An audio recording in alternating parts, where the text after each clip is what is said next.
We're recapping Manchester United's 0-0 draw against Aston Villa on the road. Sir, is it enough to save Erik ten Hag's job? 2 draws and a loss in a big week of games. Spurs, we know how that went.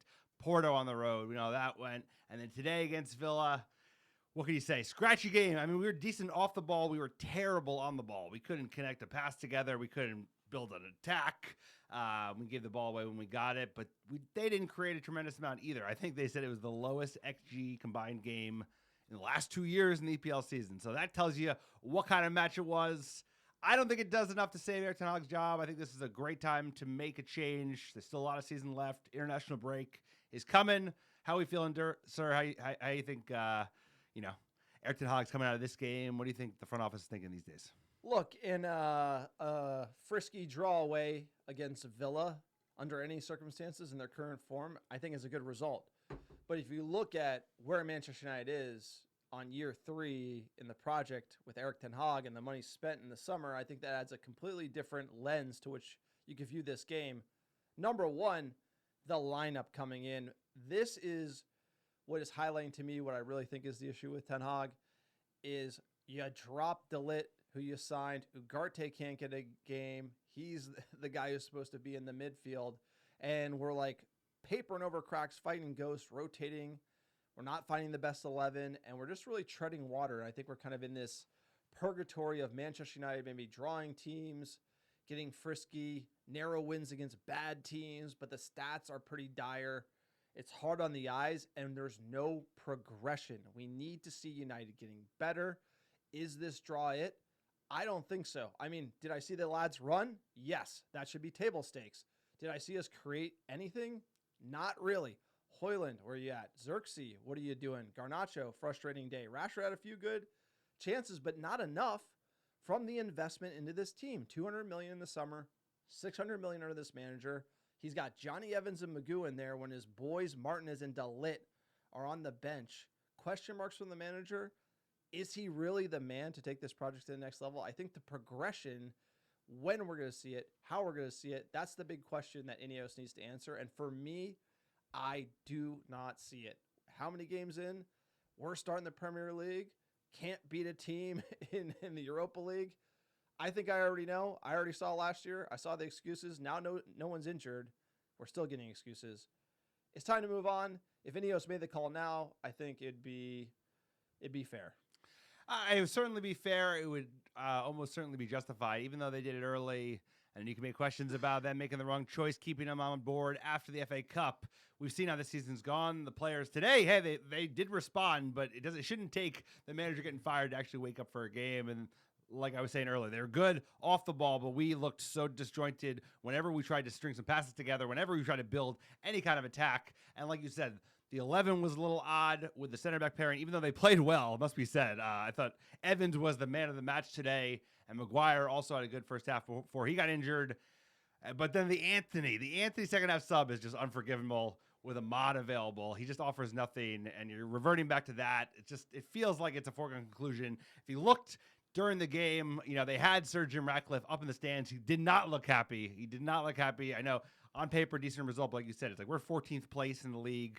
I know it's early, but we're not playing well enough. The team is not reacting to the manager. A lot of bluffers in the team, but like you said, it's like he bought all these players. Some of them aren't starting for some reason, which made no sense. So a lot of questions to be asked. What does Ineos do? This is going to be a big international break because I'd be moving on this. I'd be moving on this tomorrow. Absolutely.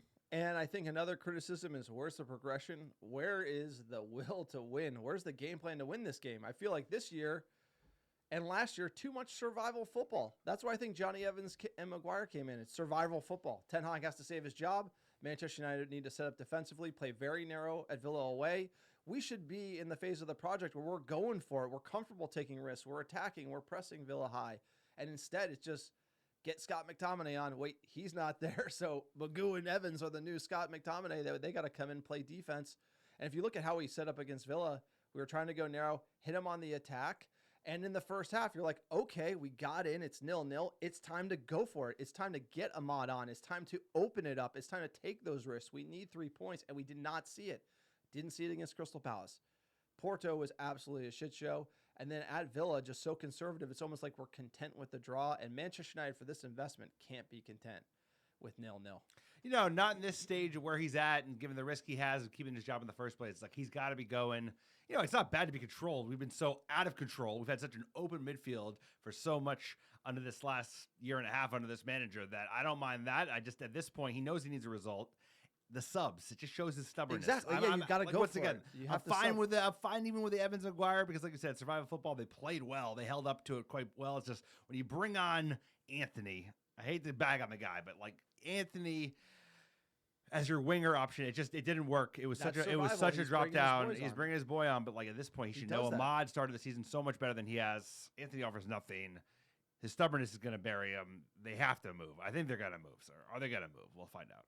We shall see. Before then, quick PSA for the podcast. If you like the American Devils, check out our YouTube channel. That's right. We are on YouTube. Check us out. Search us on YouTube. Like, subscribe, comment. Everything you do goes a long way. Support the small channel we got off the ground this season. Also, check out our Patreon page, patreon.com/American Devils. Behind the scenes episode every month. Tons of benefits.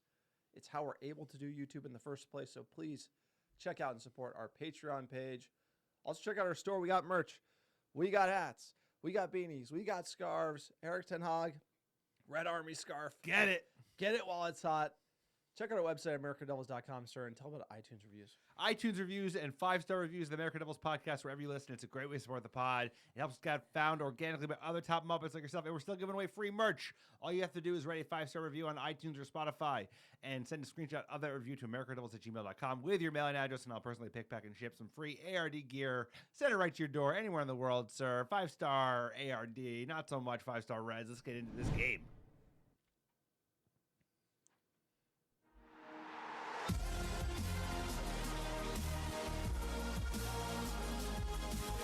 All right, we're talking Manchester United, Aston Villa, away at Villa Park. We had Andre Onana in net, Delo, Evans, Magoo, Mazraoui, center back pairing. Eriksen, Manu, Bruno midfield, Rashford, Hoyland, Garnacho up top. What'd you make of the starting 11? It was a little befuddling for me. The midfield was kind of all out attack. Where's Ugarte? Obviously, Casemiro.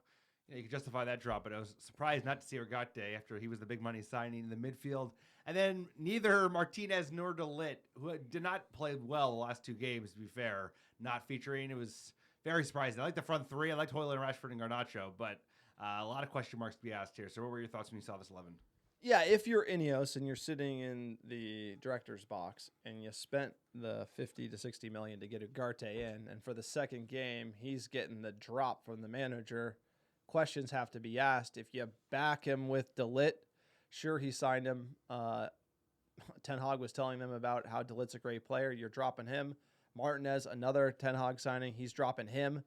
And then it's just more mashed potatoes, where for me, you can drop certain players, but where's the future of Manchester United? And it's going to be in those players. So I think those players have to be playing and have to be featuring for Manchester United. And to see them not, is Ten Hag trying to get fired? I know he gets paid a lot of money, but this is just, for me, the issue with the game wasn't so much the result. It's what he's doing with the team and if that's best for United in the long term or best to save his job now. And I think those two things are at odds with each other.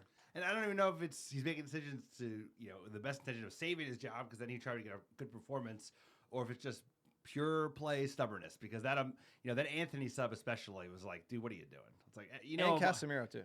But that's one thing. But like Ahmad offers so much more on the right wing. He went on and offered nothing. Like he immediately just tries to shoot every time he gets the ball. So let's get into that game. All right, sloppy first half. Let's get into sloppy first half from both teams. Very few high quality chances in this game. Rashford did have a good one in the 5th minute. Broken through and straight at the keeper, unfortunately, a shot, but there was some good amount of power on it. Not too far after 8th minute, Watkins lashes a shot just wide from the edge of the box. And then actually the last big chance, he was actually pretty open. 20th minute, Villa player lets a shot wide just off the edge of the box. So not a lot of huge clear-cut chances. Probably the best one was the Rashford chance early, but this was the kind of half it was. It was sloppy from United. There was good energy in the first half off the ball, but on the ball, we just looked like we had no idea to put a pass together. Yeah, we were playing at a pace and a level that we're not used to, which is kind of makes the question, why is there such a difference between that? Finally, we're kind of getting into that gear, but it's almost like the level that Villa were at and that we need to get to, we don't have experience playing at much, so that's why I was a little sloppy and the passing was scratchy, as Sir Alex has said. Second half, double sub. Lindelof and De Ligt came on for Maguire and Mazraoui. Maguire was related to an injury. You could see the sock. It was brutal. 48th minute, Rashford beats his man, similar to the first half. Rips a shot. I mean, the best thing we had was Rashford coming in off the left. He had his shooting boots on today, but not enough. 56th minute, Onana, nice diving save on Tielemans. And then this is where it gets kind of strange. 64th minute, really, it's 0-0. We need a result.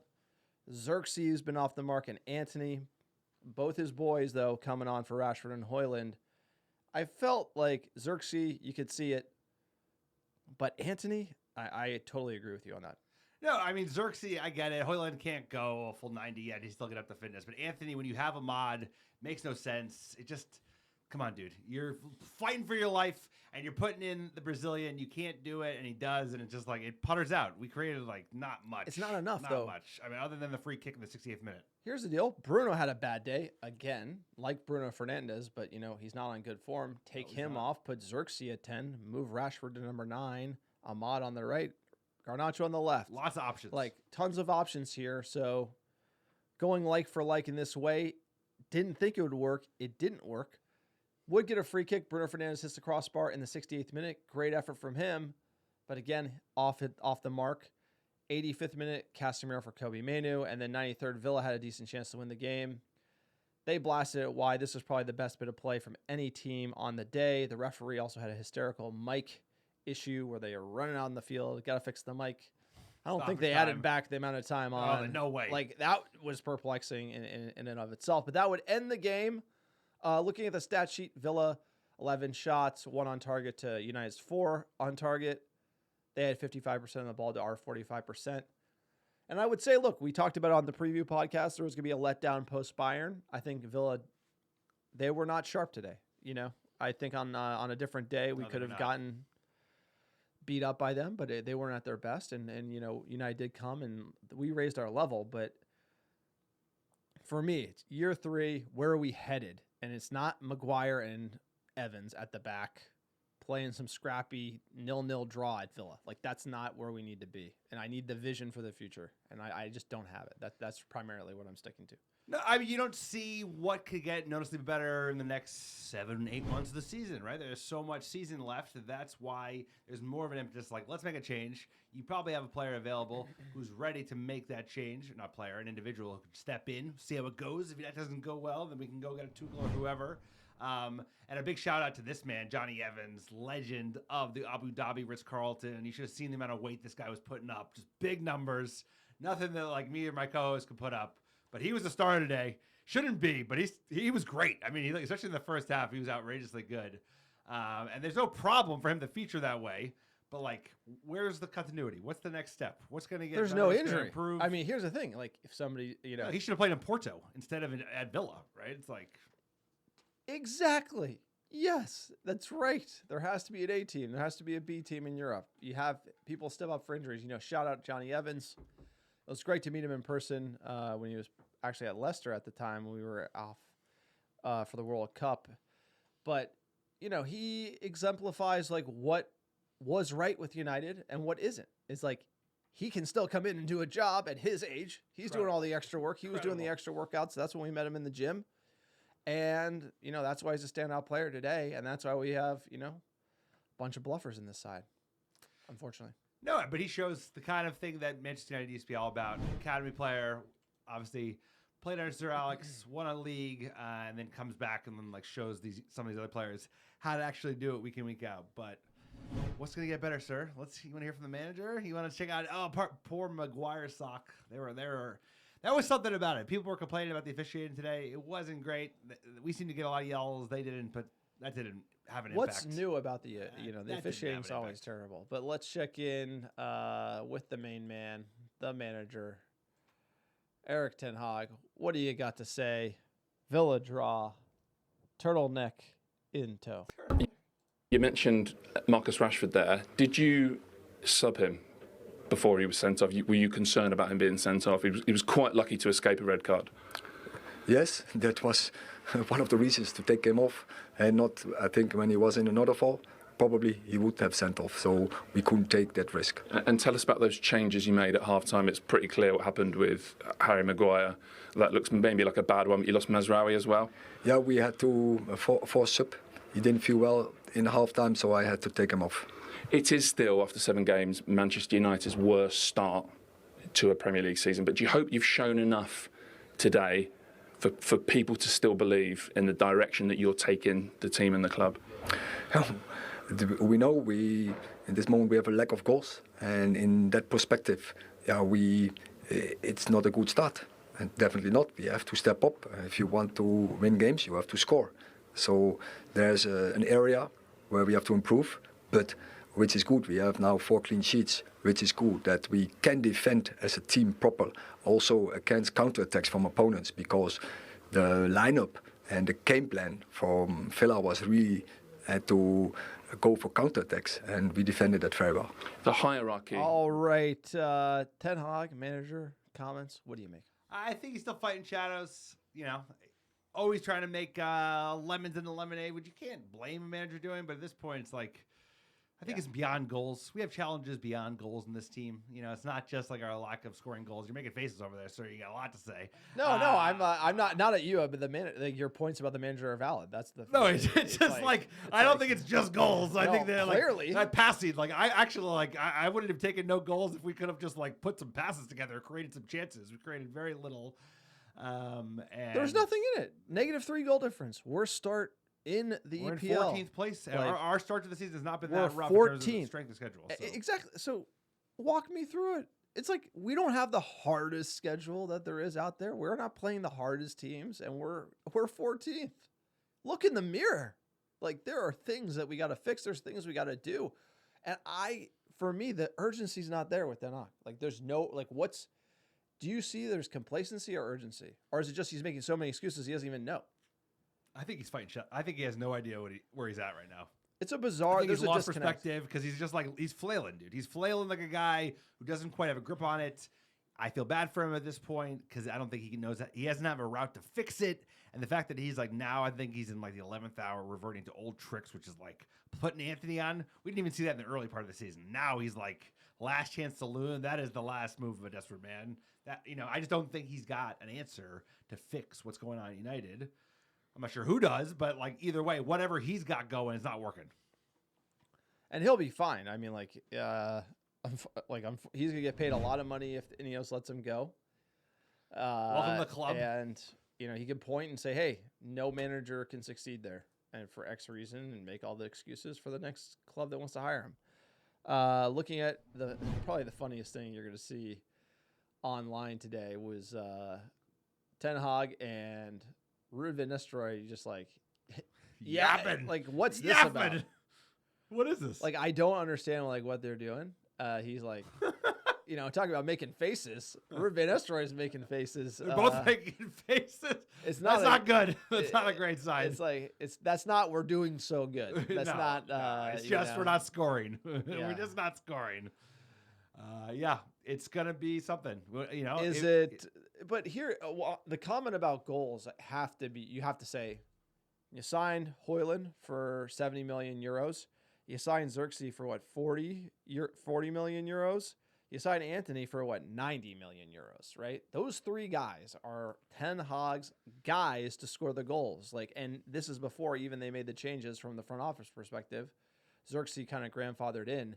But between those 3 guys, there's no goals. And it's like, that to me is what gets you set. It's like the albatross around Ole's neck was the big signings he made that didn't come off. The albatross around Mourinho's neck was Lukaku, Paul P, like Sanchez. That's what killed him. Yeah, they buried the signings are what kill you. Magoo killed Ole when he was getting Magoo cooked. didn't get good until Ole got fired. Yeah, exactly. Yes, but those are the big money deal. Anthony will be the one that you'll look back and you'll say, "Yep, he's still here. He's a reminder of this regime and this plan."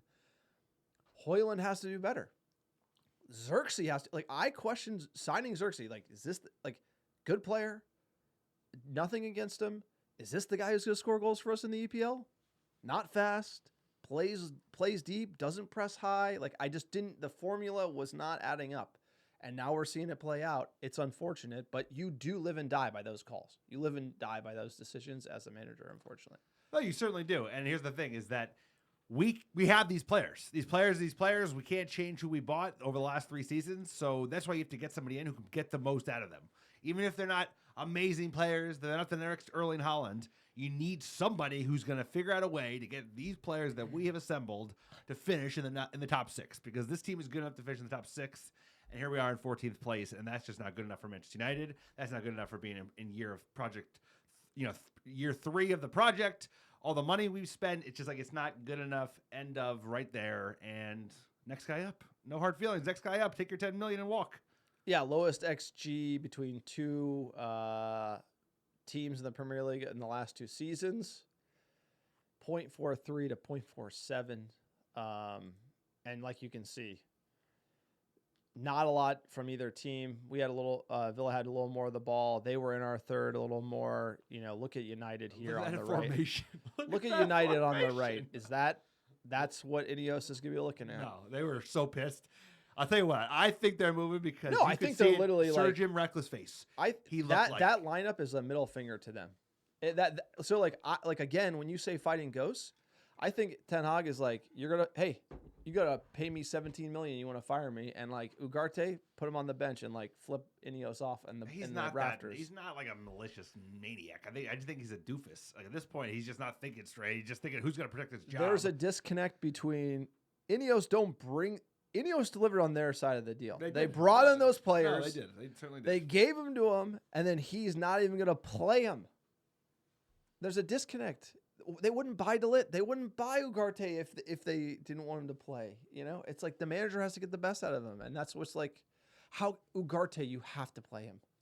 You have to play him in Porto, or have to play him. Yeah, you play him against Villa. I mean, Villa is such an attacking threat. I was actually shocked that we were able to stifle their attack as well as we did today. I think a lot of that was Villa wasn't as sharp. They only had a couple of days off. But there's no excuses. There's no excuses. It doesn't make sense to the players he's picking. It doesn't make sense to the players he's bringing on. They're not happy. We're in purgatory, unfortunately. Yeah, we're in 14th. 14th. 8 points from 21. You can see right there. There's death row looking down. Death row. I mean, the one takeaway I will say, they look pissed. Is at least they look pissed. Ashworth looks the angriest of everybody. I don't know if that's because it's going sideways, but this to me seems like I think there's something brewing behind. It will all come out. It will all come out. It always does. This summer, what happened? Ineos pointing the finger at him pointing the finger at them. No, because as soon as they fire him, he's going to get his shit coming out. They're going to counter. He's going to sign an NDA. He's going to sign it. That 17 million comes with an NDA. Yeah, and then eventually the NDA runs out like it did for like Mourinho. We haven't even heard the full 9 on. Yeah, but Van Gaal, there was a break. It was like we didn't hear anything for a couple of years, and then we did. Yeah, but let's just run through it because you have to look at this result in context here. We started the season. Fulham beat them 1-0. Brighton beat us 2-1. Remember that? The young manager 3-0. Beat up Southampton, but they did have the penalty that we conceded. They cooked us for 30 minutes there. Barnsley, great game. Crystal Palace draw, frustrating away. Twente 1-1 at home. Cooked by Tottenham. Draw Porto in a kind of a slop shop match, and then we draw Villa away. It's just, I don't know. Where's the joy? Barnsley? That's it. Like, as a United fan, thinking about kind of where we are.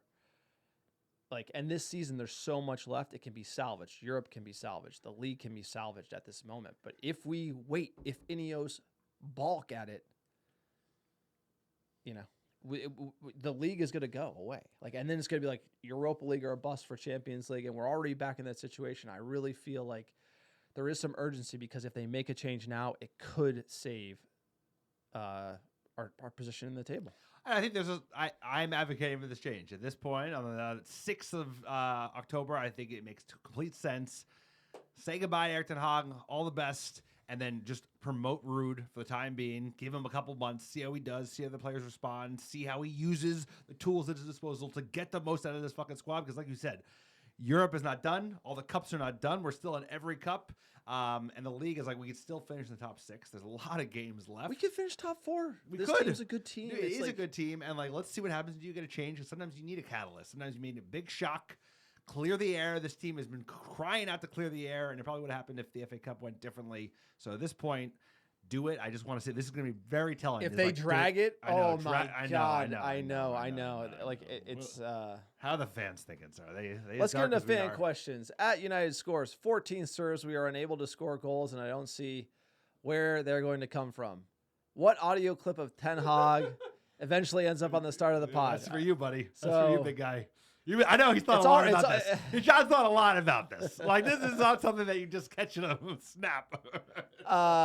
There's a lot of good ones. There's a lot of good ones. Like, Era's come to an end. I think it's gotta be. That's got to be number one. But there was a good one recently. The best ones are always before they get fired, of course. The best ones are always like in their meltdown phase. Like, sorry for smiling. Or like, I won 2 cups. I won 2 cups. Something like that. Like, no, I think the best is Era's come to an end. No, Era's come to an end. I think is definitely that. It's thematically appropriate given the context of where we're at. You say that about Klopp and Guardiola. It's either going to be played back on the pod intro or you're going to be Sir Alex 2.0. Like, there's only 2 outcomes to that. And at D_Cole18. Sirs, trying to look back without nostalgia, tinted glasses on. We've had boring football before LVG and Jose, and we've had lazy football with players not playing just to get managers sacked. Jose and Ole. Has it ever felt this hopeless? Game felt like Villa played us with kid gloves on. Pathetic. What do you make of the issues managers have had in the past, and if it has ever been this bad? I mean, I don't want to, like, trade grief and say when was the worst. I think we have. It feels less hopeless than like the Villarreal. Trade grief. No, when we fired Ole and they brought in Rangnick and they clearly weren't listening to Rangnick, even though like Rangnick was like, "Yo, this place is a fucking mess. We got to clean house," and they clearly did not want to listen to him at all. That was the most hopeless, and there was no sign of them getting out. Right, the sale hadn't happened. None of that even like when we were at Crystal Palace, that was the most hopeless I felt. And Pogba didn't show up to the game. Ronaldo that was the same season. I mean, that was the same season, like right? The last game of the Rangnick season, Pogba and Ronaldo didn't even show up. Like Cavani didn't to the show. Last game. Nobody cared. Like that was like players brutal. Bailed on the team, but Ten Hag was in the stands. So I don't think that was the most hopeless moment because we knew it was temporary. We knew it was interim. We knew the interim failed. Let's talk about the owners, though. The owners are like that gives me hope. The fact that like we have serious people now running the club give me so. It's not going to be owners aside. This is the worst it's been. Okay, go ahead. I'm going to give you. So you say no. I say yes. This is the worst it's been by far because we spent $600 million with Ten Hag and he's brought in these players. And I honestly don't like. There is nothing like. Look at the $600 million. Have we got $600 million better? I don't see it. Like Bruno is pre-Ten Hag. Like think of that. Of course he is. Like think of all the Manu wasn't purchased. Like same with Garnacho. Like the $600 million we spent as I don't think for his lemons. direction. I think the only one who's a lemon is Anthony. Anthony is worthless. No, but he's a terrible player. He was one of the worst signings we ever had. I one of think the worst signings in the EPL it's era. a nuanced conversation. So the way it goes is there 150 million of value or is there 400 million of value? 600 million spent in this team, and I'm literally like, we need to spend $1 billion now. Like I think the 600 million of spend that he directed is gonna take like 2 or 3 years to get over because Delit ? Martinez on the day, but not this year. You go down the list. Anthony, no. Then it's like Xerxes, Højlund, not. I don't know. It looks like I'm rooting for him, but like you go down the list. You can say that about every player on the team right now. I mean, like nobody's playing. Everyone looks like shit. Like other than Anthony, I think there are players. Anthony, I'll never back, but like I don't think Martinez is a bad player. I don't think Mourinho Onana is a bad player. I don't think Højlund's a bad player. Okay, when Mourinho was fired, you're like Paul Pogba's there, Sanchez is there. Like there was like you look at the roster and like I don't think the roster's been like we have a mid like roster right now.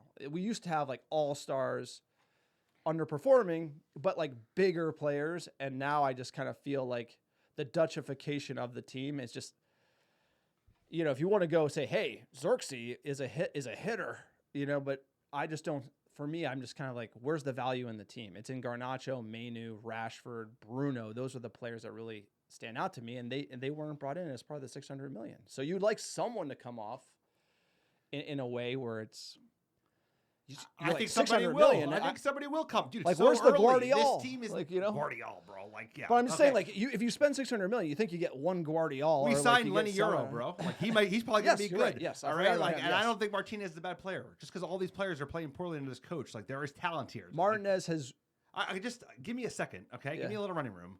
I get it. Anthony's a bluffer, but I still think Højlund's a good player, and like De Ligt is a decent player. You've seen his track record. You've seen where he's won in Europe. No one's playing well under this coach. You need a new coach. You need a new, fresh, like clean slate, and then we'll make a determination of how many of these players are bluffers. Because like, guess what? Yeah, our players were great on paper before. We're talking like, LVG, Alexis right? Sanchez, like he was fucking dog shit, bro. He came in and it was one of the worst signings we've ever made. And that's a long list of worst signings we've ever made. Okay, so LVG signings were exactly. They were bad too. So yes, they were also very LVG bad. signings were exactly of the flavor. He spent 400, and that took a while to get over. And then the only player that stayed was Daley Blind. And I feel like we're in 600 million, and in the same phase where there's going to be like bit parts. 2 or 3 of the 600 million we spent are going to be viable, and we really need to keep turning over the team.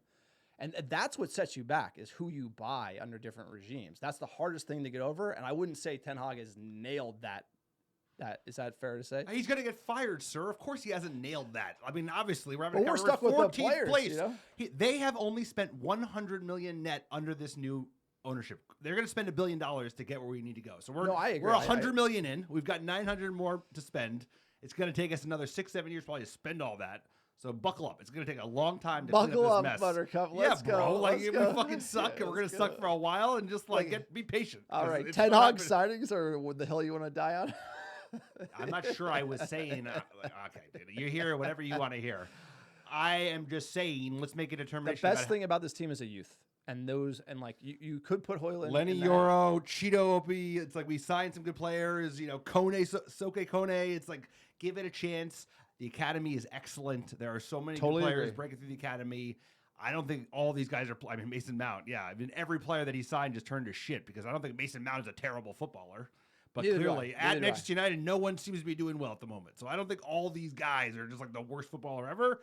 I just think we need a change. We need to freshen up. We need to make a move, and we still have a lot of season left to actually have an impact. Well, that's a great point because another way to figure out how these signings will perform will be under a new manager to find out who's real, right? Yeah. That's a whole other leaf. If Tuchel came in, say you did make a Tuchel. Okay, say you skipped a route and went right to Tuchel. Like, I don't think all these players would be the exact same status quo of what they're playing today. Like, I think you'd see an uptick in Rashford, some of the young players looking at you'd be surprised. I think you'd see it. I think you would. You'd see players that, like, I bet you Xerxes is not the worst player we've ever signed. You know, he's 2 months in. Jesus Christ, too. Let's give him some time. First season in the EPL. Strikers, I hate to do it with Xerxes and Højlund because it's kind of like, you're right. It's harsh, but you got to score. I mean, unfortunately, that's just the way it is like this team's not scoring. And if the team's not scoring, strikers or goal scorers are going to get flack. Just like I like Garnacho, but he's not scoring. Oh, he's not. You know, I don't want to defend my boy, but like he's not scoring. And that's that's tough. At Carpets _ in mid. I guess we were better, ? Definitely more solid at the back, but that's definitely not the same Villa team I watched beat Bayern on Wednesday. Great point. At Grifter 10, so boring. This result shouldn't save Ten Hag. He rightly drops Martinez for Emmons, but won't drop Bruno, who's arguably been worse. Is Ugarte the new Donny? What do you make of the comment about he's dropping Martinez, but not Bruno, because Bruno has not been on good form? Maybe there's more options. You know, like Mount is always hurt, always unavailable. He has to play Eriksen anyway. I don't think he trusts playing, Casemiro, even though Bruno's been off. I think everybody's playing poorly at the Eriksen moment. could play other than Johnny Evans, but then Eriksen already started today. So who else are you going to play in his absence? Then you have to play Casemiro. Ugarte. Yeah, but Ugarte, I don't know why he's not playing. I have no idea. I don't think he's a new Donny. I think it's, once again, he's been here for like 6 weeks. So let's give it some time. Let's see what happens. Let's see if they make a change, because then it's going to be a better reflection, like you said. It reminds me of when we signed Fred and Mourinho wouldn't play him. Remember that? Yeah, that was fun. That was like a whole, we signed Fred and then Mourinho wouldn't play him. Yeah, that it does kind of sound like that. At Fox United, I can already hear John calling the players bluffers. you John, go. these are good players in the system that they're all terrible. accentuates They're all the worst. accentuates their flaws, and Ten Hag has zero clue how to play them. Today, he went out there to draw, to save his ass. He only knows how to attack or defend. He cannot coach both. I agree with that. I totally agree with that. I do think these players, there's a team that, let's put it this way. The sum of our parts, we're not better than the sum of our parts. We're worse. Like, you look at the team should go out there and be able to win against Villa, but to Matt's point, we don't know how to attack or defend. We can only do one or the other. I don't think this squad is as bad as you paint it, sir. I think this team has some players in it. This team definitely has some bluffers in it. Some players that have to go that were totally overpriced and weren't even someone that would fit the profile. But there are players in this team. There's Kobe Manu. There's Alejandro Garnacho. There's Ahmad. There's Lenny Euro. There are players here. I think that's why you need to make a change. We need the justification for getting rid of Erik ten Hag is because this is not a bad squad. This is not a squad that is should be in 14th place. This is a squad that should be in the top 6. It's good enough to be in the top 6. It's not good enough to win the league, but it's certainly good enough to be in the top 6. So it's give somebody else a go at it. He's had his chance. He spent a lot of money. He's had plenty of games. No excuses. On to the next guy, dude. That's it. That's all I got to say. It's not emotional. It's just about business. And this is about business. And right now the business on the pitch is shit. And it's the next guy up. Who's going to get the most out of these players? Who's going to get the most out of these players? That's all I care about. And when I say bluffer, I'm referring to like you said, not good. The squad's not good. But when I say bluffer, it's because they won't run. Bluffer means they're not bought in 100% to the badge. And I think we've seen a lot of bluffing performances where they should be better. They should run more. They should have more energy, and then they don't show up. I mean, that as far as the overall talent level, I think it's there. I don't think we have a good enough number 9 in the team. I think Højlund and Xerxes could be 2 and 3, but you need RVP, or you need Ollie Watkins, or you need someone who's going to lead the line. And could they, service the team if somebody else was injured? Yes, but I do think the squad still has big holes in it. Not everyone's necessarily a bluffer. But, sir, that's it. That's the podcast. Villa draw, 0-0. Managers head on the block. Ineos meeting on Tuesday with the Glazers to discuss his fate. Crisis talks tonight with Ten Hag, allegedly. He's safe coming out of ESPN. There's a hurricane flying off the coast. The wind's whipping up the trees, the debris. Where is it going to land? Where are we going to go? This club, man, early October, international break. Welcome to Manchester United. How are we feeling? It's never light. Is this it? Is this the darkest before the dawn? No, well, I hope so. I hope it doesn't get darker. What if Ineos pulled out? We're good. We got bought out. Glazers are dipping back in. What does it say about Ineos if they don't move and they don't sack him? What does it say? They're cautious. They're going to make mistakes. They're going to make a bunch of mistakes. But it's about do they learn from these mistakes? So I don't know how long they're going to wait. I think they will move. I do think they are going to move because Ratcliffe looked fucking pissed. And now he did say, it's not my decision. I have empowered a team. They're in charge of making the decision. It's his call, but he can't of course say it is. Of course, I know. Of course, that's how it works. I know that. Billionaire. But he owns the fucking club. It's his call. He has controlling stake. It's his toy. It's his money. Gonna, use other people as a shield. He's yeah, exactly. They made the decision. They fucked up. I didn't fuck up. Yeah, that's how you do it, basically. When you're the guy who lives in Monaco. Very well. He looks like he's enjoying himself. All right, support the pod. We need your help. The Muppet Take needs you. It's times of crisis. United. We're starving. Check out our store, AmericaDevils.store, patreon.com/AmericaDevils. Sir, give us our top $10 last 7 days. Number 1, how you doing? Dublin, Ireland. Brooklyn, New York. Oslo, Norway. Chicago, Illinois. Houston, Texas. Melbourne, Australia. New York. Los Angeles, California. Manchester, England. And Seattle, Washington. Appreciate all American Devils listen week in, week out. Couldn't do without you. International break is coming. We'll see you guys after the fact. We'll be back next weekend, I'm sure. Breaking it down. I have a feeling you're going to be here. I have a feeling we're going to be doing an emergency pod. My prediction is emergency pod is on the menu. Buckle up, ladies and gentlemen. It's coming. Come on. October surprise. Let's make it happen. If not, we'll be getting you a podcast next weekend talking about Manchester United news and everything in between. Rumors, crisis talks, outcome, everything that you need as a Muppet. Thank you for supporting the podcast. I see the Stretford End rising, sir. Let's go.